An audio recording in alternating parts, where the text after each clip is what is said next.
ጌዲዮን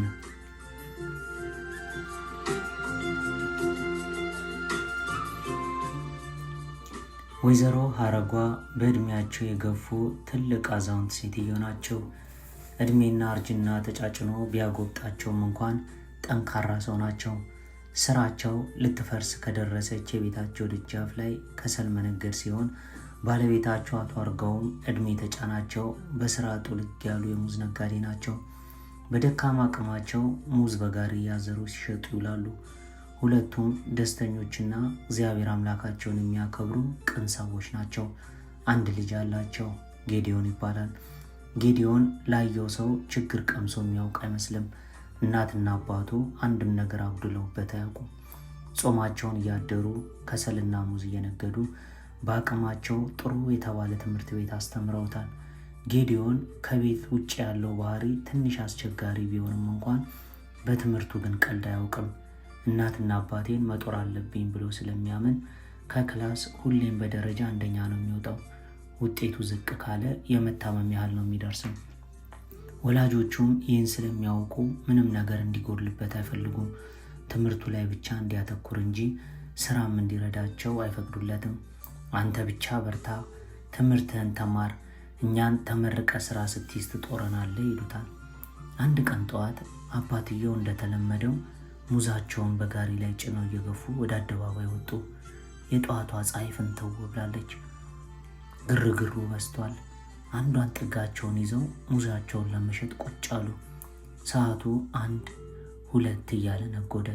የጠዋቷ ፀሐይም የሰዓቱን መሄድ ለመጠቆም ይመስላል መሀል አናትን መደብደብ ጀምራለች። አቶ አርጋው ከተቀመጡበት ብድግ አሉና እስኪ ቦታ ልቀይር፣ ምን ነው ዛሬ ያለ ወትሮው ስራው ጠፋ አሉ። ጥሩ ስሜት እየተሰማቸው አይደለም። አደባባዩን ተሻግሮ ወዳሉት ዛፎች ከፀሐይዋ ለመሸሽ ጋሪያቸውን መግፋት ጀመሩ።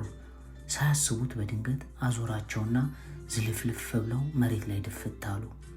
የተወሰኑ ሰዎች እያዘኑ ጭንቅላታቸውን ሲነቀንቁ፣ አንዳንዶቹ ደግሞ ጠጥቶ ሰክሮን የወደቀው የሚሉም አልጠፉም። አንድ ወጣት ልጅ እየሮጠች ውሃ ገዝታ መጣ። ልብሴ ቆሽሻል ሳትል መሬት ላይ ብርከክ አለች። የያዘችውን የእጇን ቦርሳ የአቶ አርጋው ጭንቅላትን ብድግ አድርጋ ከስር አደረገችላቸው። የገዛችውን ቀዝቃዛ ውሃ ቀስ እያለች አፋቸው ውስጥ መጨመር ጀመረች። ከትንሽ ደቂቃዎች በኋላ አቶ አርጋው ነቁ። ሚስቴስ ልጄስ ጌዲዮኔ ብለው ጠየቁ። ልጅቷ በጣም አዘነችና አባባ ነቁ? እግዚአብሔር ይመስገን፣ አይዞት እሺ አባባ ተረጋጉ። ቀና ብለው ትኩር ብለው አዩት። ምን ሆኜ ነው የኔ ልጅ ብለው ጠየቋት። አይ አባባ ምንም አይደል፣ ፀሐይ ስለሆነ ትንሽ አዙሮት ነው፣ ውሃ ደግሞ መጠጣት አለቦት ብላ የገዛችውን ውሃ እንዲጠጡ ሰጠቻቸው። አባባ አለች። አቤት ልጄ አሉ አቶ አርጋው። ልጅቷም ቀጠል አድርጋ ጎበዝና ጠንካራ አባት ኖት። እንዴት ልጄ ብለው ጠየቋት።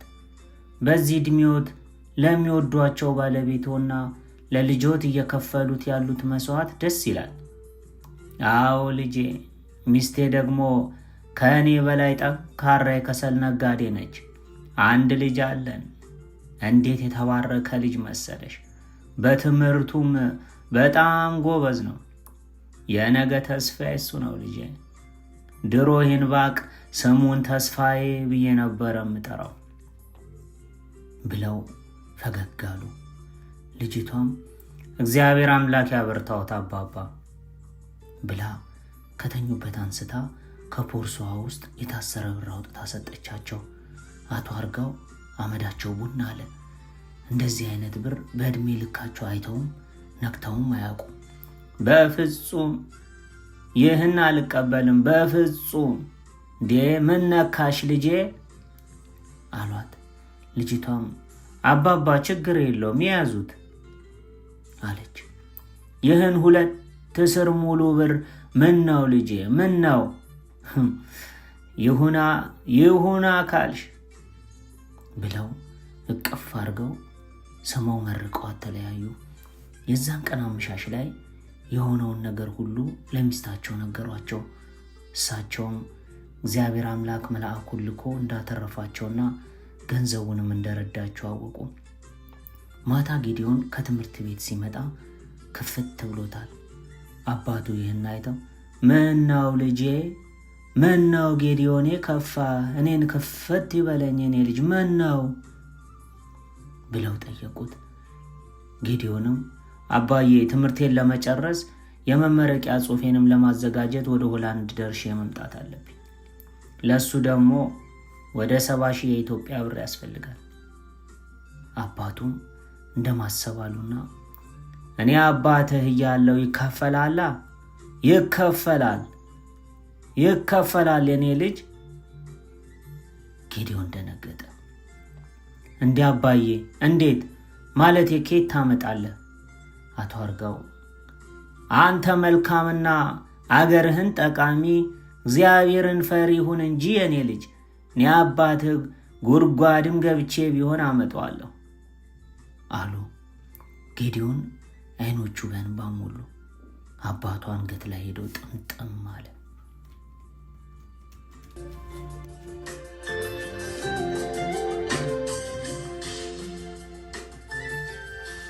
ሰዓታት ቀናትም ሳምንታትን አሳልፈው የጌዲዮን ወደ ሆላንድ የሚሄጃው ቀን ደረሰ።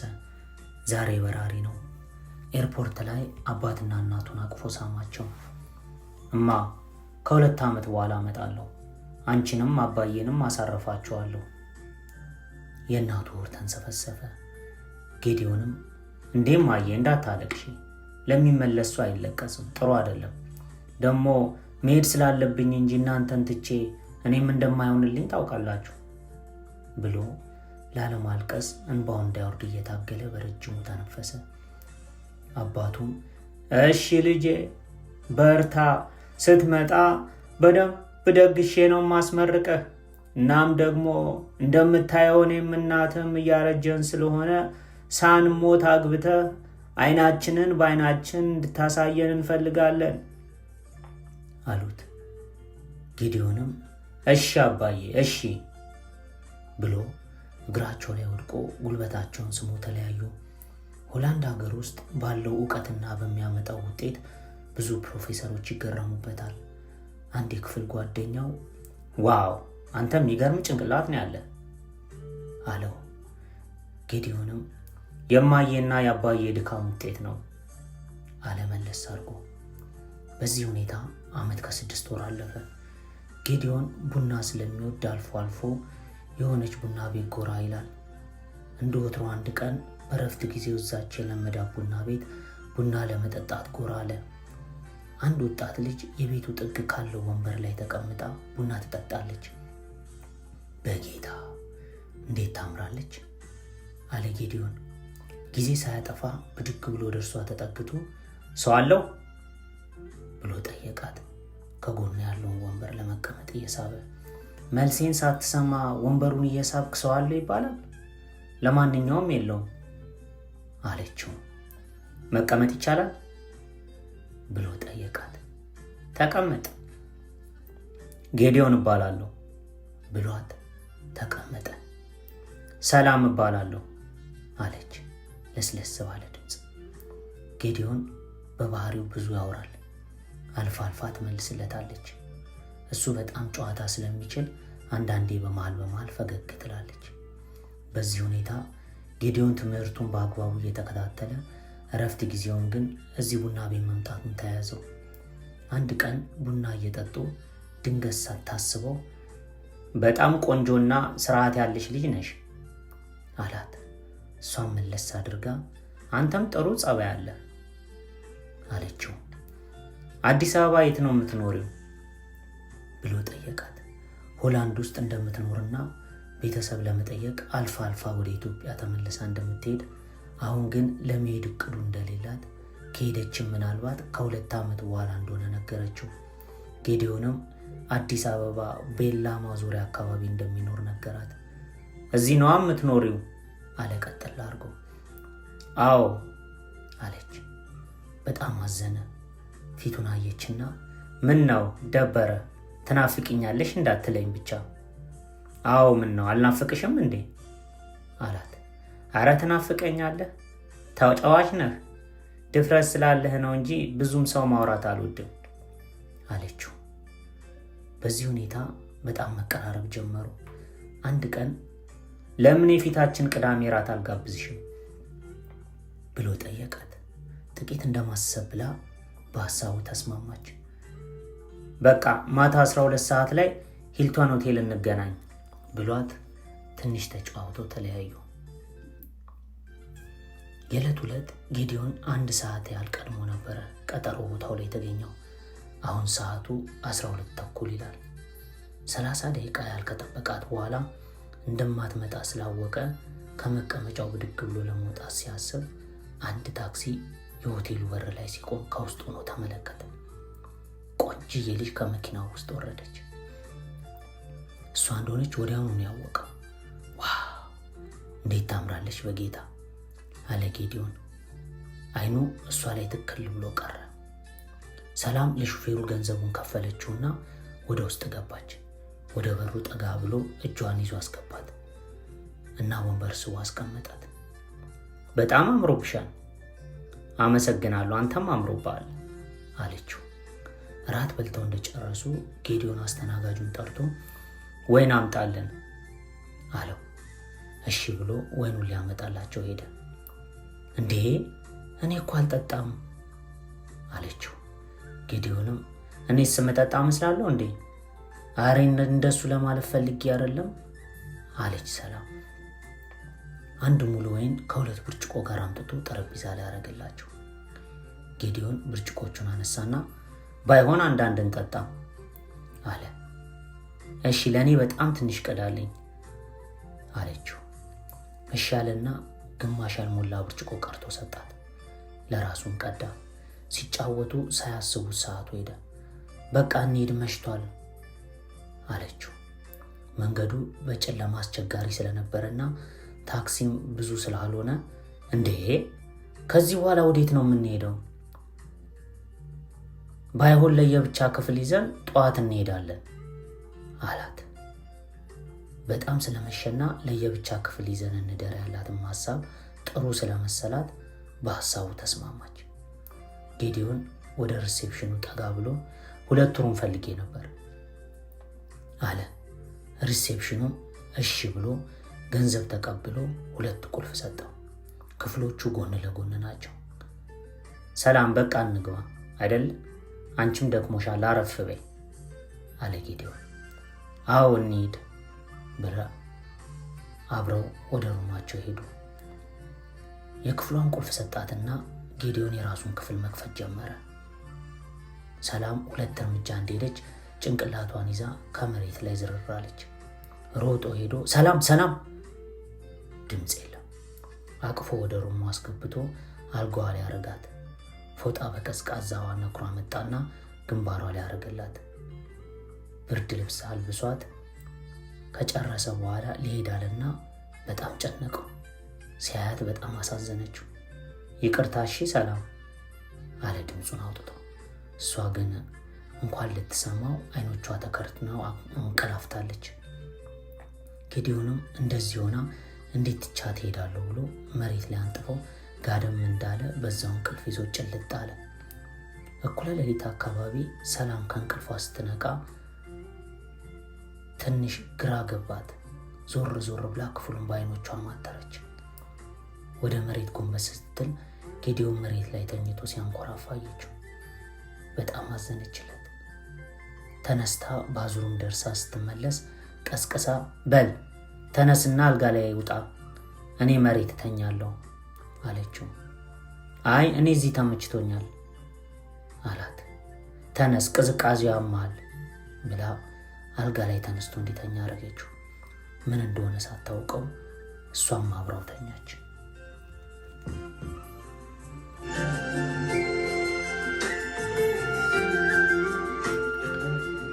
ሰላምና ጌዲዮን ጥሩ ጓደኛ ማቾች ሆኑ። ነገር ግን ከወር ከ15 ቀን በኋላ ጌዲዮን ትምህርቱን እንደሚጨርስና ወደ ኢትዮጵያ ተመልሶ እንደሚሄድ ነገራት። ሰላም ብዙም ጌዲዮን ትክክለኛ የሆነ የፍቅር ግንኙነት ውስጥ የመግባት ዓላማ ያለው ስለማይመስል ተናዳለች። ለካ ሁሉም ነገር ጊዜያዊ ነበር ማለት ነው ብላ በውስጧ ከፋት። ጌዲዮንን አፍቅረው ነበር። ጌዲዮን እንደ ነገ ሊበር እንደ ዛሬ የምትነግረው ነገር እንዳለና ልታገኘው እንደምትፈልግ ነገረችው። ጌዲዮንም የሚበር ቀን ቀደም ብለው ተገናኝተው ቡና መጠጣት ከቻሉ ልትሸኘውም እንደሚፈልግና ዛሬ ግን እንደማይመቸው ነገራት። እሷም በሀሳቡ ተስማማች። በማግስቱ እዛቸው የለመዷት ቡና ቤት ሰላም ቀድማ ተገኘች። በጣም ጨንቋታል። አሁን እንዴት ብዬ ነው አረገዝኩ ምለው? ግራ ገባት። ጌዲዮን በጭራሽ ስለ ልጅ የሚሆን ከእሷ ጋር አብሮ ስለመኖር አንስቶ አያውቅም። ያ እራት ልጋብዝሽ ብሎ አብረው ያደሩባትን ቀን ረገመች። ምን ሆኜ ነው? ለምንስ ወይን ጠጣው? እግዚአብሔር አምላኬን በደልኩኝ፣ እሱም ቀጣኝ ብላ ራሷን መውቀስ ጀመረች። በሀሳብ ውስጥ ጭልጥ እንዳለች ጌዲዮን እንኳን አጠገቧ መጥቶ መቀመጡን አላየችም። ሰላም እንዴ! ሰላም! አቤት እንዴ! በሰላም ነው? ምን ነው? አይ በሰላም ነው። ሀሳብ ውስጥ ገባው አይደል? በጣም እንጂ። ምን ነው ልሄድ ስለሆነ ከፋሽ እንዴ? ሰው ካልሞተ ይገናኛል፣ እንደዋወላለን አለ ጌዲዮን። አንተ ግን ስለ ፍቅረኛ ወይም ስለ ትዳር ስለመያዝ አስበህ አታውቅም አለችው በድንገት። አረ በፍጹም። ምን ነው? ካገባውማ ጠራሻለሁ አላት። ጭንቅላቷን በመዶሻ የመታት ያህል ነው የተሰማት። ዝም አለች። ምንም ማለት አልፈለገችም። ሐዘነች። ብዙ ነገር በአእምሯ መመላለስ ጀመረ። እንዴ የማያፈቅረኝን ሰው ልጅ ልወልድ? አባት የሌለውን ልጅ ላሳድግ? በፍጹም አይሆንም አለች። ሰዓቱ ስለሄደ ሰላም በቃ ልሸኝህ እንዳይረፍድብህ አለችና ተያይዘው ታክሲ ለመያዝ ወጡ። ጌዲዮን ታክሲ ውስጥ ኤርፖርት እስኪደርስ ድረስ እናትና አባቱን እያወራ በምን ሰዓት እንደሚገባ እየነገራቸው ነው እዛ የደረሱት። ሰላም ለምን እንደመጣች ራሱ ግራ ገብቷታል። ኤርፖርት ሲደርሱ ሰዓቱ ሄዶ ነበር። በቃ አረፈደ ሰላምዬ፣ ልግባ አላት። እደውላለሁ እሺ፣ ራስሽን ጠብቂ ብሏት ጉንጯን አቅፎ ሳማት። ሰላም ግባ አለችው። እንባዋ እየወረደ አሜን ሰላም ሁኚ ብሎ እንባዋን አበሰና ወደ ውስጥ ገባ። በአይኗ ውስጥ ድረስ ተከተለችው። ከይቷ ጠፋ። መሬት ላይ በጉልበቷ ብርክክ ብላ ሆዷን እየዳበሰች ምርር ብላ አለቀሰች።